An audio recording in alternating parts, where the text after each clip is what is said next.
Perfect. All right, y'all. Today, I'm gonna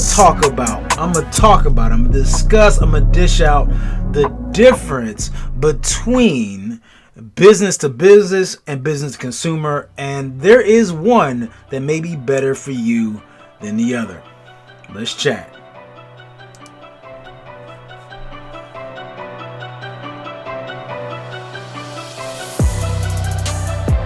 What's up, automators? It's Justin, founder of AutomationMaster.net, here to help you, coach, speaker, trainer, use automated systems to save more time and help you generate more revenue in your business.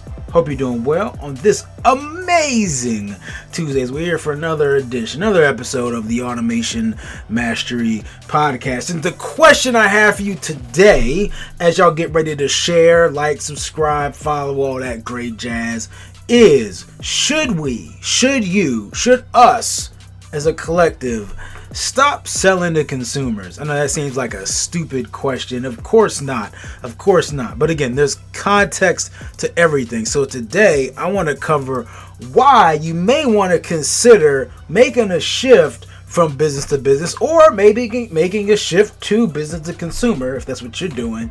And what does that imply from an automation standpoint?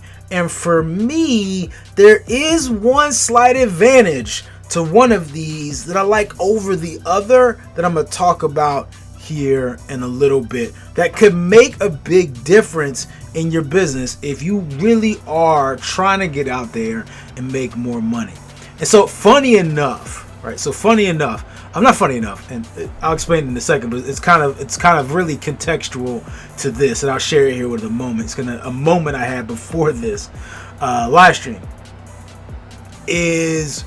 So, I did one live stream maybe some months ago, and had somebody to reach out to me, and we were talking about how the coaching community and our community in general has missed the boat on targeting organizations and people with money. And so, as someone who serves coaches and speakers who really at the end of the day are businesses, but at the same time you are kind of consumers, I'm a bit in the middle. And it dawned on me that there's this different, because as I go out there and learn, there's a subset of people and businesses that only market to businesses. And when I thought about why they do that, it made a ton of sense. And it made a ton of sense. Some of y'all gonna catch that, some of y'all not, and it's okay. But it made a lot of sense, and it made a lot of sense. And so it's not that the consumer should be forgotten, but as somebody who's trying to grow a profitable business, and again, automation is all about leverage. It's about working efficiently. It's about getting the most with the effort and the resources that you're putting out there. Business to business became this intriguing thing because, let's be straight, let's be real. Okay. So consumers are everywhere on the spectrum of money. They're everywhere on the spectrum of readiness to buy, and they are everywhere in terms of where they are with wanting a solution. The thing is with consumers, with us as ordinary people, some of us like to keep our problems. We know, right? We know we need the pill. We know we need to work out. We know that we need to sleep more. We know that we need to be nicer. We know we need to make money. We know we need to be organized. We know we need to improve our finances. We know all those things, but for some reason, as consumers, we keep our problems anyway. And we have the right to do that. And we can survive our entire lives doing that. Some folks longer than others. Now, the things with a business, and this is what I'm kind of getting to the first point, is really the need, the level of need. So a consumer, yes, can have the need to solve the problem, but they can keep the excuse and still for the most part live. Now, if not talking about the folks that like they need a heart transplant, they'll die tomorrow if they don't get one. That's not what I'm talking about. I'm talking about the folks who are like, I know I wish I could speed read books. I know I have a ton of books I need to get through. I need to learn how to speed read, and yet they don't. They could be a lawyer and say, I know I need to be better at speaking. It helps my job, but I still get paid anyway, so I don't really need to do that. Right? Ken over at Hotspot Promotions. I appreciate you. Make sure y'all check out Ken Brooks again over at Hotspot Promotions if y'all are trying to get promotional stuff done. I don't know a ton of like right offhand. I know I've checked it out before. Again, that's what happens when y'all come on to folks that are listening. So if you're listening on the podcast, so you got the replay of this. If you hop over and join us over on Facebook, again, we're there every Tuesday, 10 p.m. Eastern Standard Time, and that's up past some of y'all's bedtimes, and that is okay. I'm not gonna be mad at you. Just saying, if you want to hang out live, ever 10 p.m. Eastern Standard Time, you'll be able to find the info in the description. Now, what I do oftentimes is I shout out people who put their businesses in here. So if you put your business in the chat, I will shout it out. It doesn't matter how many times you show up, how many times I'll shout it out. I will shout that joker out. That's how we work here. Okay, so that's the benefit of being live. Anyway. So the first point is the willingness and the readiness. So again, consumers, they don't all need, they may keep their problem. But if a business keeps their problem, there's a chance they're going to go out of business or somebody's going to get replaced or fired. So the willingness is there. And there's the nuance is in business, it's easier to logically explain why a business needs something. I can pull out data, I can get numbers. It's a little bit harder to go to the average person and say, hey, by the way, if you learn how to use more quotes while you speak, you'll make an extra $1,000 every time you speak. That's hard to quantify. But if you go to a business and you say, hey, I want to teach all of your folks how to speak, what are their average numbers? What are their targets? How often they missing their targets? What would it look like to be able to clear that gap? Like, what's that number worth to you? So it's easier to go and quantify and logically explain to them why they need you. Second, the ability to pay. Now, consumers have money. All of us, we have money. We go spend money all day. The problem is we spend money on things that we want as consumers. And businesses do it too. But just to be clear, because if you approach just somebody on the street and say, hey, I have a $10,000 program for you, most of them are like, well, that's a bill. Like that's hard for me to even can fathom. Not hard for me to fathom spending because I've spent it. But just say I'm the average person, I may say, hey, that's hard for me to fathom spending 10 grand on a program, like, or for this thing that's going to help me paint my house better, right? Like, I can't even imagine doing that. But if you go to a business and you say, hey, you all already spend, I think Indu is good at consumer, but there's higher chance a business is spending 10 grand on something than just a random person. Okay, and so you can go there, say, hey, look, I see you already probably spent about 10 grand on this. They're doing this. We can do this better, right? We can paint the inside of your business better. It's going to have these extra benefits. You're already spending 10 grand to get it repainted, and just work with us. Here are the added bonuses that you get. So the money's already there. You're just simply asking them to reallocate those funds, and you're explaining to them why it makes sense to do so. So when you approach a bigger business who's been operating, large numbers aren't scary. So it makes sense. They know what they're paying for.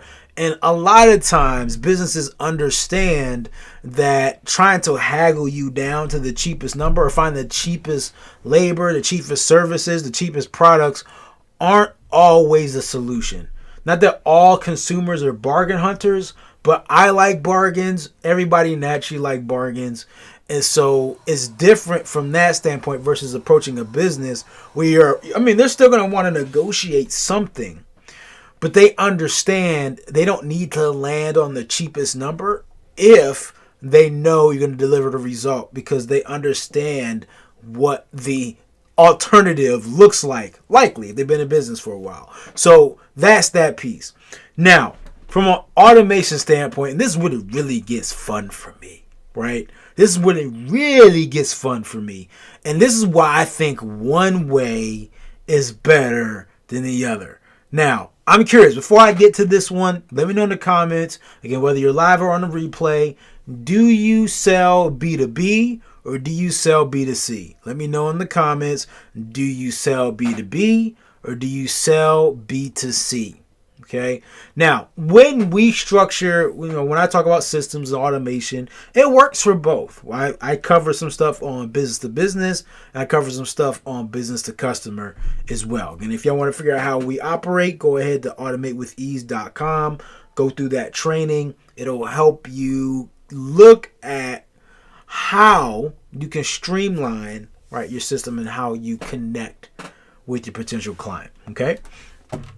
Now, the automation part, because this is the fun part, right? So this is what folks want. It's like, Justin, you're the automation guy, right? So what the heck does business to business or business consumer have to do with that? Let me explain. So typically, and this is without making it too complex. So let's just talk about Facebook ads for a second. Now, if I run Facebook ads, I can't run Facebook ads to Apple as a company. I had to run Facebook ads to Apple employees, okay? Or go LinkedIn and run ads. But there's no running it to the entire company, right? That's not how it works. You have to target certain people within said company or certain roles within said company with the right marketing. And so Facebook ads, from a business standpoint, it's kind of weird. It's a little awkward. It can be done, but it's a little awkward. From a business to consumer standpoint, Facebook, everybody on there is a consumer of something. And so it's very straightforward. You have this huge pool of people that you can pick from and run ads against. And it makes sense. Now, I'm not going to say your ads are going to work overnight, but it makes sense. So if you want to run a ton of ads and that's how you want to run your business to consumer, you're fine with that? Cool. Now, here's the flip side. It's like, Justin, I don't have a ton of ad money, so what do I do? So your first option is you can still do business to consumer, except now you're having to do this whole organic thing, and then you pop it up in people's inboxes and annoying them when they don't really want to talk to you. Okay? That's the risk of business to consumer, because again, you're approaching people who you have no clue whether they need you or not. Or even if they need you, whether they want you or not. Now, on the flip side, from a business standpoint, okay, so again, you may want to avoid the ads, but you can still run ads, maybe run on LinkedIn. Again, just going to be very focused. That's not my specialty, running ads business to business. I run my ads kind of business to coaches and trainers. So again, y'all are kind of business, but I kind of put y'all in the middle, right? And you'll understand because y'all aren't like organizations, or some of y'all have employees, some of y'all have freelancers, but understand I can target you as a person, okay? Because you are the business. So it's a little different than targeting, again, AT&T, where it's not just one person's the business, it's this entire large thing. So that may not work, but there's an alternative. And here's what's cool about business to business, and it just makes it easy. So even before this call, right, I came down here to get ready, had a call from somebody earlier. I called him back. I thought maybe he had some other issue, but really he was just asking me about a project. He's saying, hey, I got this project, got this client trying to bring in, and look, we need your expertise. Considering bringing you on the project, let me know what number works. It wasn't, oh, hey, I don't know if we need your help. It was, hey, we know we need your help. I'm trying to solve a problem. You're the solution to the problem. Let's talk about the budget. And we just make it make sense. And we'll get back to it, right? Let me go speak to them, give a final proposal, and then we'll give you we'll get to the yay or nay, right? That was it. That was it. It was no, hey, I got to go through this whole thing and digging and figuring out what the problem is. I don't have to poke and prod and push somebody over a cliff in order for them to fly into the offer. I don't need to do all that. It was just kind of, hey, they know what I do. I know what they do. They know what solution I give, how much time they save, and it's just a conversation. It's so much simpler, so much easier. It's just, yeah. Now, I'm not saying that so businesses can be, approaching business still can be a process, but the conversation is different. And what's cool is, so even if you don't have an ad budget, there are platforms and softwares you can use that pull business info, because business is a little bit different. They have to sign up, they register at a bunch of places, they go end up on Google searches, all their information is out there, and they're on lists on lists on lists. And so if you woke up today and you serve a business, you can go into many of these different platforms and just pull a bunch of data for the businesses that you're interested in. And you're just using the power of the software to find them, and then you just reach out to them. There's no, and what's cool is when you reach out to a business, again, the conversation is different. So as long as you bring that approach of, hey, I really want to solve something, and here's the numbers, and I'm just trying to just pretty much break it down to make it common sense, they will typically give you the time of day. They will at least give you a chance to show that you're competent and that you can confidently get the result that you're claiming. Now, the sales cycle may be a little bit longer. They may vet you a little bit more. They may want more proof of concept, right? It'll be more formal in terms of contracts and things of that nature. It's kind of the trade-off. But, again, the ability for you to wake up right now. So here's the difference. So with a consumer, unless you have a real sweet thing, if you wake up today and you decide you're going to start inboxing people, you're just spamming. But if you go on one of these databases and decide today you're going to wake up and contact about 100 businesses, that's fine. Now, they're used to it. It happens. It's part of business. And as a business owner, I appreciate when people reach out to me properly, right? I don't mind being pitched. I just need to be pitched the right way. Okay. And so real business owners understand that. So when you come to them with something that solves a real problem, they're likely more receptive, or they, at the very least, will acknowledge that they heard you, right? They won't just hit a block button the moment you pop in their profile. And there's just no inorganic, let me pretend like I'm interested in you kind of thing that typically happens when people reach out to people in the DMs and the messengers and things like that. So keep those things in mind. Can you do B2C? Yeah. Can you do B2B? Yeah. If I had to pick, and again, I don't know your business, but I would argue that if we sat down and talked, again, so if you want to get in touch with us, automatewiththese.com. If we sat down and talked, I could likely find a way to connect what you think is B2C and take it B2B. At least on a temporary basis, right? Until you make whatever money you want to make. I could find a way, more than likely, right? So, again, if y'all want to connect, automatewithease.com. All right, so let me know what y'all thought about this. Again, did you before today serve business to business? Did you serve business to consumer? Did this change your mind at all? If so, let me know in the comments. Let me know what you're swapping to. I am curious whether this has been of any help. Again, if I had to pick, which I kind of do, it's business to business, because it's frankly easier to reach out to those people, do higher ticketed projects, and even more interesting projects at the end of the day. So there we go.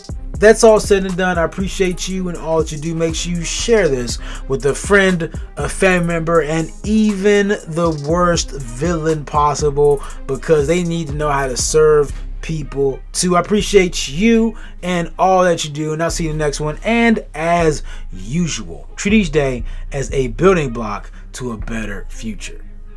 Peace.